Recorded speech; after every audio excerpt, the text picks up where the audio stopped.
Hello and welcome to Smart Keys Learning Hub. I am very excited to have you in class today. Today we are going to learn something very important, and that is how to write a good composition step by step. Okay? This class is for students in grade 4 and above. And by the end of this lesson, you will be able to write your own composition clearly and confidently. Now, before we start, let me ask you a quick question. Who is that someone you admire and why? Keep that answer in mind because we are going to use it later on in this class, okay? So, let's begin. Now, let's start with something simple. We have to understand what a composition is, because if you don't understand what a composition is, there is no way you can write it effectively. Okay? So, what is a composition? A composition is a piece of writing where you express your ideas clearly. In simple terms, it is how you tell your thoughts to someone using writing, how you express yourself in form of what? Writing. Now, there are different types of compositions. We have a story, which is something that happened to you. We have a description. You can describe about a person, you can describe places, you can describe an animal or an event you witnessed. Okay? Then we have an explanation. This is where you teach something. You teach someone how to do something. Okay? For example, if I say write about your best friend, you will describe who the person is, what they do, or why you like them. Later, we'll use an example about a teacher so you understand better. Okay? Let's move on. Now we are moving over to understand the topic, which is step 1. Okay? This particular step is very, very important.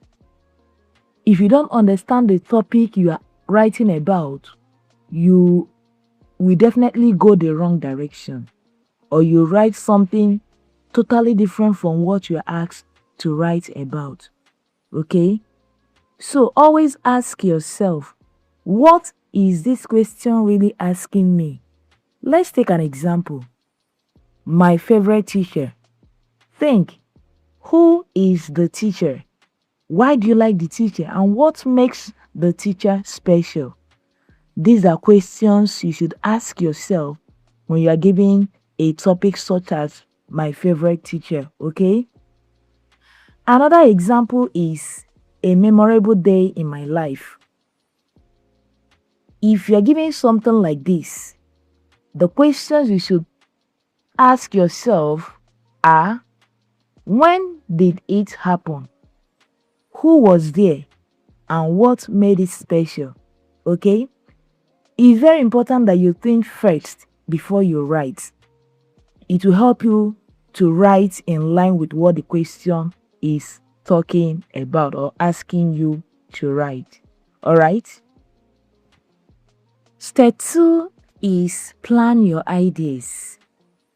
This is another important step you should take when writing a composition. Before you start writing, you don't have to rush. There is no need for you to rush. What you need to do is plan first, okay? How do you plan? Think of 3 main points. For example, remember we are using my favorite teacher as one of the examples. Who the teacher is, why you like the teacher, and how the teacher helps students. Another example is my favorite hobby. So what are the 3 points you should plan? What the hobby is, why you enjoy it, and when you do that hobby. These questions are very necessary in helping you plan your compositions, okay? Planning is like drawing a map. It shows you where your writing is going. So if you don't plan, you will end up not writing exactly what you are asked to write, or you might miss out on some necessary or important details. So ensure you plan your points before you commence writing. Okay, now let's talk about the introduction. This is the first paragraph. It is the first paragraph of your composition. Okay, and it is what the reader sees first. So every point you are writing in your composition should be in a paragraph. What then is a paragraph? A paragraph is a group of sentences that focuses on one main point or one main idea. A group of sentences that talks about one idea or one point. Okay, so your first paragraph should be catchy enough to keep the reader glued through to the end of your composition. Okay, so if your introduction is not interesting, it will tell the reader how the rest of your passage or the rest of your composition would look like. Okay, so think of it like greeting someone. If you greet them well, they will listen, isn't it? Now, look at this. My favorite teacher is Mr. John. That is absolutely correct. But do you notice something? Is somehow boring. This particular statement now can be improved. And if is improved, how would it look like? It becomes, my favorite teacher in school is Mr. John because he is kind and makes learning easy.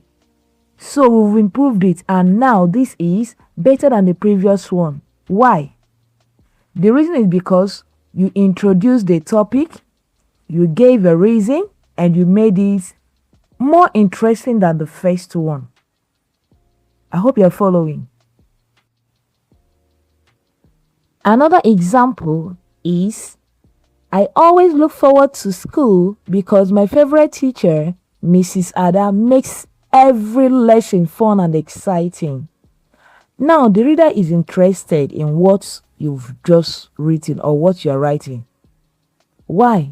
You've given him or her the idea that Mrs. Ada or Mr. John is your favorite teacher.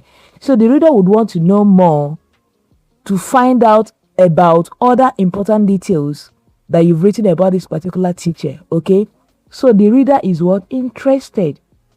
So remember, your introduction should be clear, interesting, and meaningful. Okay, this is because your introduction is one of the most important aspects of your composition. So you should try to make it as interesting as you can. Okay, let it be meaningful and clear. Don't muddle up ideas. Try to write in paragraph. Okay, by so doing, the reader will know that you actually know what you are writing about.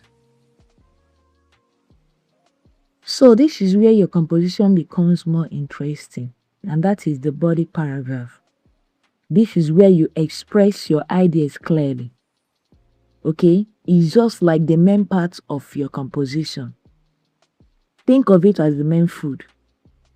So here you have to think about other details or other points that you can add to your introduction. Do you understand? Remember, your introduction is not enough for you to conclude your composition. You have to back it up with other supporting ideas. Okay, and those ideas form the body paragraphs. Okay, remember what I said earlier, that every main point should be arranged in a paragraph. So let's continue with our example. You still haven't forgotten that we are talking about my favorite teacher. All right, so what are other details or other ideas that you should think about regarding your favorite teacher? You can talk about his or her dressing. You can talk about the person's attitude. You can also talk about the person's physical appearance. How does the person look? And those ideas include the complexion, the height, the weight, or general look. Is the person beautiful, ugly? Those are important details you can include. Okay? So, you can say she teaches English in a simple way. When students don't understand, she explains again patiently. She also encourages us to ask questions. Now we are talking about her behavior or the way she teaches in class. Do you see that? So in this particular point now, you are giving details, you're also giving examples as well as explanation.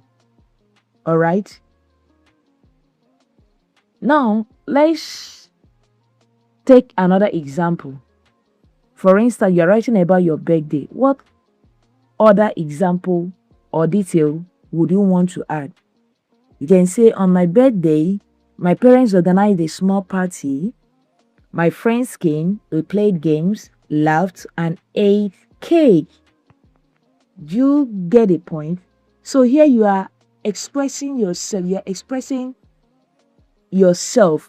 And this has to do with everything that happened on your birthday. Let's assume the topic is how I celebrated my last holiday. Okay? These are important details you can add. This makes your writing lively. Don't just say it was fun. You have to explain in what way was it fun. Your friends visited, they had lots of fun, they ate, they played games, You can even say there was what's it called? This dance competition.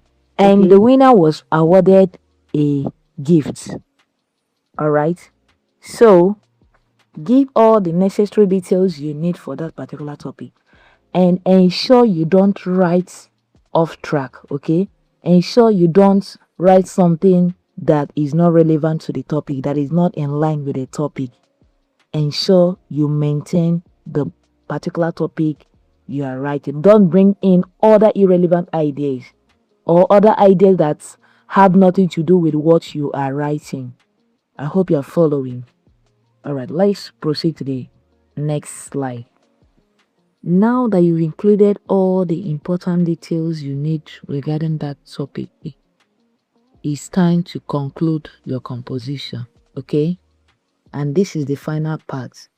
It is like saying, okay, I'm done. All right? So you can conclude it in this format. In conclusion, Mr. John is my favorite teacher because he makes learning enjoyable. Okay? Just one sentence is enough to end your composition. Remember, your conclusion should be the last paragraph. So it has to be simple and clear. Do you understand? Then another example is, it was a wonderful day that I will always remember.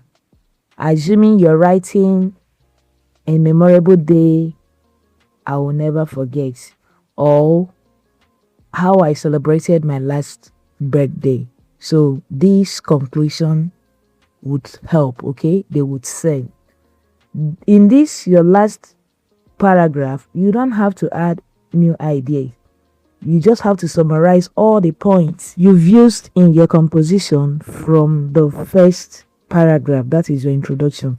So it's just like summarizing everything. You summarize all your points in the last paragraph. There is no need for you to add new points. Just summarize and end your composition well.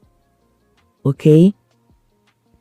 Let me give you some tips that would help you whenever you're writing composition, though we've talked about some of them during the class.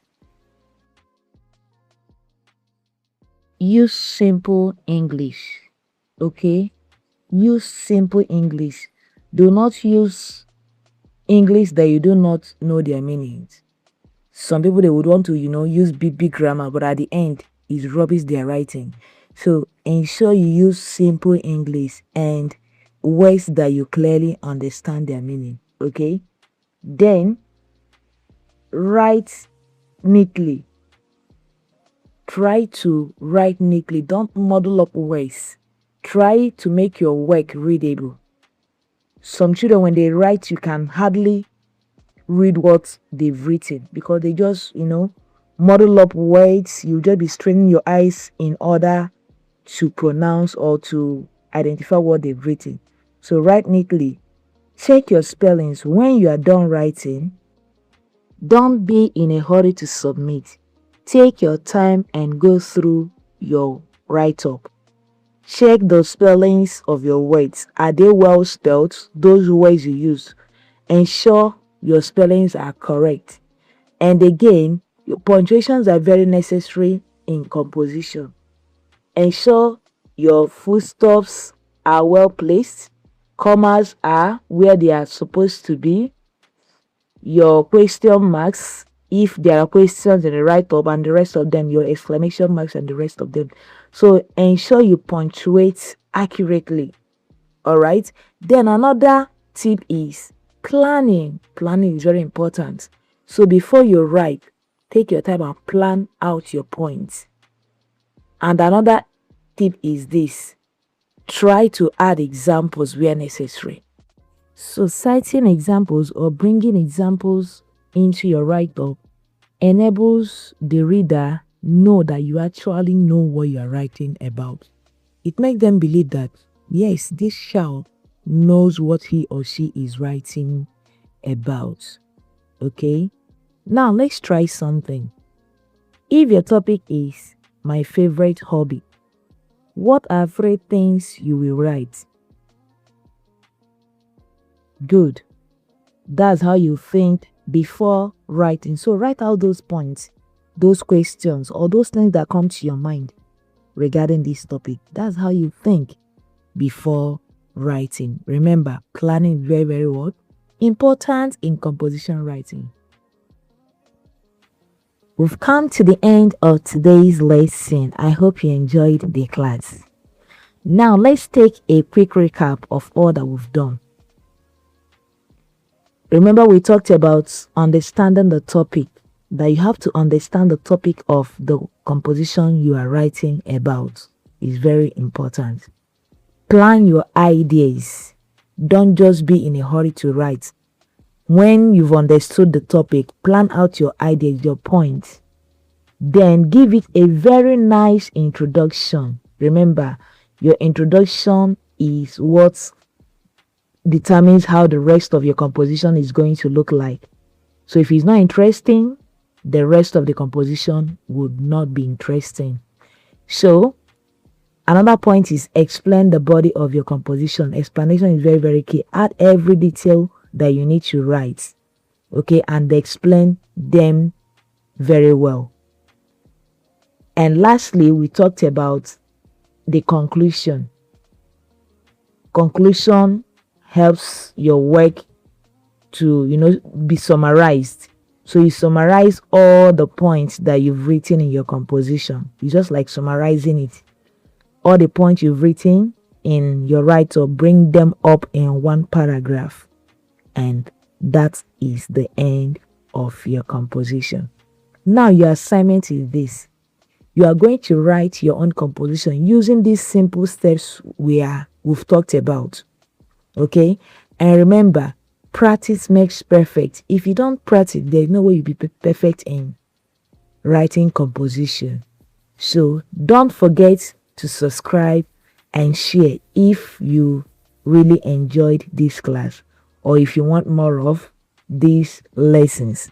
So in our next class, we'll learn parts of speech made simple, made easy, to be so simplified that you'll be able to understand every part of speech. Okay, and remember, part of speech is very, very important. If you understand the parts of speech, they will help you write compositions very, very effectively. You know when to use the nouns, the pronouns, the adverbs, the adjectives.